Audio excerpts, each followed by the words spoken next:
Շատերն են կարդացել Ռաֆու Հաստափոր, Կայծեր Դավիթբեկ, Սամվել եւ այլ վեպերը, բայց քչերին է հայտնի, որ այդ վեպերը տպագրվելուց առաջ սկզբնական տպագրվել են թերթերում։ Թիֆլիսում Ռաֆին հանձնում էր տարբեր թերթերի, եւ թերթերն էլ այն ժամանակ հիմնականում մեծ ֆորմատի թերթեր էին եւ մեկ էջը տրամադրում են գրական ստեղծագործություններին։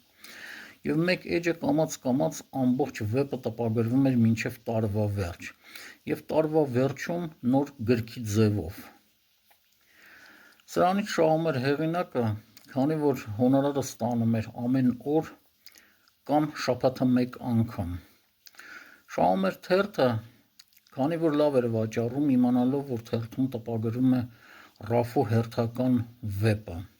Շահում էր նաև ընթերցողը, քանի որ եւ զբաղմունք էր ունենում օրական։ Եվ բացի այդ, եթե հանկարծ հնարավորություն չունենար գիրքը գնելու, թերթի տարբերակով կարդում էր այդ վեպերը։